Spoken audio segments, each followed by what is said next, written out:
हरे कृष्णा, सुप्रभात, good morning. Vasudev आनंद channel में आप सभी का हार्दिक स्वागत। चल रहा है कार्तिक मास, मतलब दामोदर मास। दामोदर मास और कार्तिक मास की भी कहानी हम वीडियो द्वारा आपको शेयर करेंगे। चलो देखते हैं आज का भगवद गीता का श्लोक संख्या 2.13। ओम अज्ञानतिमिरन्धस्य ज्ञानाञ्जनशलाकया चक्षुरुन्मीलितं तस्मै श्री गुरुवे नमः। जय श्री कृष्ण चैतन्य प्रभु नित्यानंद श्री अद्वैत गदाधर श्रीवासादि गौर भक्तवृंद। हरे कृष्णा कृष्णा कृष्णा हरे हरे, हरे राम राम राम हरे हरे। हरे कृष्णा। श्रील प्रभुपाद की जय। श्लोक संख्या 2.13।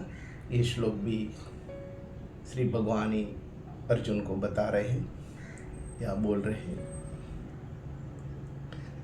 देहिनो अस्मिन् देहे कौमारम यौवनम जरा तथा देहांत प्राप्ति धीरस ततरन मुख्यति।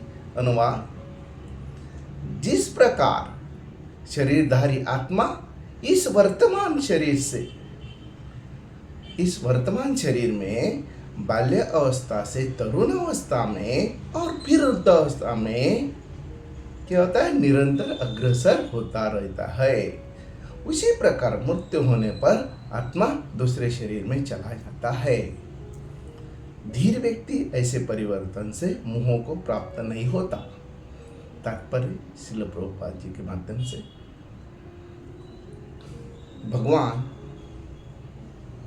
अर्जुन को बता रहे, जैसे कि पिछले श्लोक में भगवान ने बताया कि शरीर के प्रति प्यार मत करो। आत्मा समझ लो, आत्मा कल भी था, आज भी रहेगा और आने वाले समय में भी रहेगा। क्योंकि भगवान ने बोला, अर्जुन तुम, मतलब अर्जुन, भगवान और द्रोणाचार्य और भीष्म पितामह, यह जो भी राजा है वो कल भी थे, आज भी रहेंगे और आने वाले समय में भी रहेंगे। इसका मतलब आत्मा अमर रहता है, आत्मा मरता नहीं है। भगवान श्री कृष्ण ये श्लोक में भी यही बता रहे हैं कि जिस प्रकार शरीरधारी आत्मा इस वर्तमान शरीर में बाल्यावस्था से तरुणावस्था में और फिर वृद्धावस्था में चला जाता है, निरंतर अग्रसर होता है, रहता है, इसी प्रकार मृत्यु होने पर भी आत्मा दूसरे शरीर में चला जाता है। कहने का मतलब यह है कि आत्मा निरंतर बदलाव में या निरंतर बदलता रहता है। क्या हो जाता है, हमारे बाल्यावस्था से हम वृद्धावस्था में आ जाते हैं।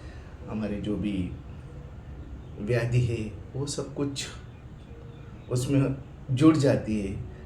लेकिन जैसे शरीर का वैलिडिटी बोलो या गारंटी खत्म हो जाता है, उस दिन शरीर हम छोड़ देते हैं, उस दिन मृत्यु हो जाता है, हम बोलते हैं मृत्यु हो गया। और हम वो शरीर को बहुत प्यार से, बहुत ढंग से, बहुत बड़े आनंद से उस शरीर को हम ऐसे समझ लेते हैं कि अरे सब कुछ नष्ट हो गया, शरीर नष्ट हो गया, मतलब सब कुछ नष्ट हो गया। हम क्या नहीं समझ पाए, उसके अंदर जो आत्मा, जो जीव हम बोलते हैं ना, उसका जीव चला गया। जीव चला गया मतलब आत्मा चला गया। क्या रह गया, शरीर रह गया। और रहने वाली चीज़ क्या थी, शरीर थी। वो शरीर को हमने क्या कर दिया, बढ़ावा कर दिया, शरीर के प्रति प्यार कर दिया। इसलिए हमें ये समझ नहीं पा रहे हम लोग कि शरीर क्या है और आत्मा क्या है। और भगवान यही बता रहे हैं। देखो, this is the quality of भगवान। अर्जुन एक बोल रहा है, भगवान उच्च स्तर पर अलग बोल रहे हैं। जैसे कि हम ऑफिस में बॉस अलग बोलता है, हम अलग बात कर लेते हैं, क्योंकि बॉस को मालूम रहता है कि ऑर्गेनाइजेशन को क्या चाहिए, ऑर्गेनाइजेशन के गोल क्या है। वो ऑर्गेनाइजेशन के वैसे बॉस या जो भी लीडर है, जो भी ओनर है, जो भी डायरेक्टर है, जो भी CSO है, वो वैसे काम करने को हमें बोल देते हैं, लेकिन हमारा ढंग अलग रहता है, हम अलग ही वैसे सोचते हैं। नहीं नहीं नहीं, मैं इतना काम कर रहा हूँ, मैं इतनी काम कर रहे तो बॉस खुश नहीं। बॉस को खुश मत करो, ऑर्गेनाइजेशन के लिए गोल क्लियर करो। एग्जैक्टली द कृष्ण से सेम थिंग कि आप शरीर के प्रति मत प्यार करो, आत्मा कहाँ जा रहा है, आत्मा के लिए वर्क करो। और हमारे भक्त लोग आत्मा को मोक्ष मिलना चाहिए, आत्मा एक अच्छी जगह जाना चाहिए, इसलिए वर्क कर रहे हैं। एक बहुत सुंदर चीज बता रहा हूँ, life is preparation, death is examination. यही हमारे भक्त कर रहे हैं, यही सभी भक्त कर रहे हैं। और यही इस श्लोक के माध्यम से हमें समझ आना चाहिए कि life is preparation, death is examination. अच्छा काम करो, अच्छा कर्म करो, अच्छा वैसे भक्ति करो, जो भी आप ऑफिस में काम कर रहे हैं वो भी प्रामाणिक ऑनेस्ट वे से करो। तो हमें मृत्यु के समय में कोई ऐसा बुरा नहीं लगना चाहिए कि मैंने जीवन में कुछ गलत किया। गलती तो होती है, ह्यूमन बीइंग में गलती होना कोई अलग बात नहीं है, गलती होगी, लेकिन गलती जानबूझ के गलती हो जाना चाहिए और वो गलती से सीख जाना चाहिए। हम एक ही चीज़ में जुड़े हैं, दुख, हमारा जो एंजाइटी है, हमें उसे बहुत ही हम जुड़ चुके। इसने वो बोला, उसने ये बोला, उसने ये टोका, इसमें हम उसका फिर गुस्से के माध्यम में, हम उसका बदलाव के माध्यम में हम उसको बराबर सीधा कैसे करेंगे उसमें भी फोकस कर देते। तो इग्नोर करो, टॉलरेट करना सीखो। तो ये भौतिक जगत में हमें जीना है, तो जिधर कनेक्शन नहीं है उधर करेक्शन मत करते रहो। जिए हमारे हाथ में नहीं, जो चीज़ हम कंट्रोलेबल नहीं उसको कंट्रोल करने की कोशिश मत करो। भगवान के प्रति प्यार करो, भगवान की भक्ति करो। और भगवान ही क्लियर बोल रहे कि आत्मा परमानेंट है, आत्मा के लिए वर्क करो। हम कोई भी आत्मा के लिए काम नहीं कर रहे, हम शरीर के लिए काम कर रहे हैं, शरीर को बढ़ावा दे रहे, शरीर का इम्पोर्टेंस बढ़ा रहे। शरीर इम्पोर्टेंस है, बराबर है, शरीर है तो हम सब कुछ कर सकते। हम किधर ना बोल रहे कि शरीर को प्यार मत करो, शरीर को प्यार करो, लेकिन उसके अंदर जो क्या है, बुद्धि, मन और आत्मा, ये तीन चीज समझ लो। और इंद्रिय, ये चारों का जो मिलावट है, ये अगर आपको जीवन में समझ गया तो आपको जीवन जीना बहुत ही सुंदर, इसके जैसे आपको कहाँ पे भी जाने की जरूरत नहीं है। बुद्धि, मन, इंद्रिय और आत्मा, ये चारों का बैलेंस बराबर रखो तो आपका जीवन बहुत आनंदमय हो जाएगा। और आत्मा और भगवान एक ही, व्यष्टि आत्मा, परमात्मा।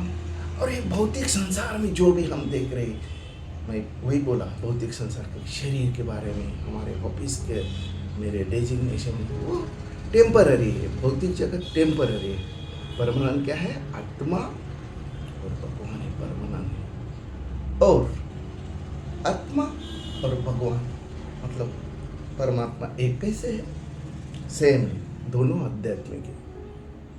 फर्क एक ही है, आत्मा का पतन होता है, भगवान का, परमात्मा का पतन नहीं होता है।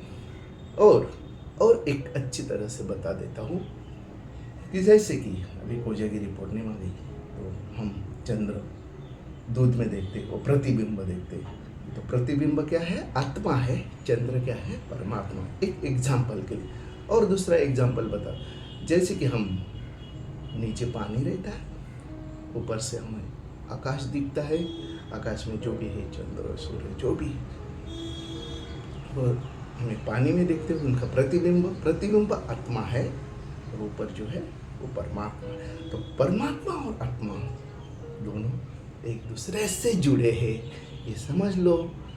बाकी चीज़ों का आप ध्यान मत दो।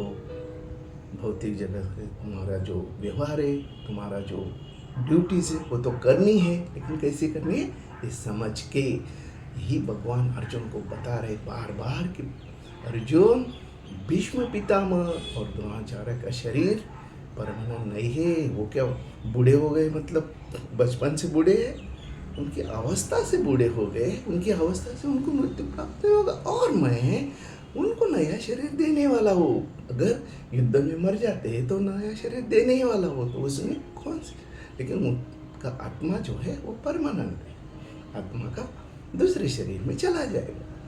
तो भगवान आगे ये भी बताएंगे कि शरीर एक कपड़े के जैसा है, जो ना कपड़ा खराब हो गया तो बदल दो, नया परिधान करो, शरीर नष्ट हो गया तो दूसरा शरीर मिलेगा, लेकिन आत्मा के लिए काम करो, आत्मा को शुद्धिकरण करो। यही भगवान इस श्लोक के माध्यम से बोल रहे हैं। तो आत्मा के प्रति प्यार करो तो हमें जीवन में जीने की बहुत मजा आएगी। और मुझे लगता है कि इस श्लोक के माध्यम से हमें भौतिक जगत में टेक होम मैसेज यही है, शरीर तो इम्पोर्टेंट है, लेकिन उसके प्रति आत्मा के लिए काम करेंगे तो हमें आने वाले समय में कोई भी दिक्कत नहीं आएगी। चाहे सर्दी होने दो या गर्मी होने दो, दुख होने दो या सुख होने दो, बुरा होने दो या अच्छा होने दो, हमें समझ में आ जाएगा। और एक धीर व्यक्ति, इस श्लोक में वही एक धीर व्यक्ति क्या करता है, ये मुंहों में नहीं पड़ता। कौन सा? ये परिवर्तन जो होता है, सुख दुख जो भी, ये परिवर्तन को या मृत्यु या जन्म के परिवर्तन में वो बिल्कुल मोहित नहीं होता है, क्योंकि उनको एक साइंस समझ गया है। और एक भगवद गीता भगवान साइंस बता रहे हैं कि मोह धीर व्यक्ति नहीं करता है, तो धीर व्यक्ति बनना चाहिए। यही है श्लोक के माध्यम से हम समझ जाना चाहिए, ये समझ सकते हैं। श्रील प्रभुपाद की जय, ग्रंथराज भगवद गीता की जय।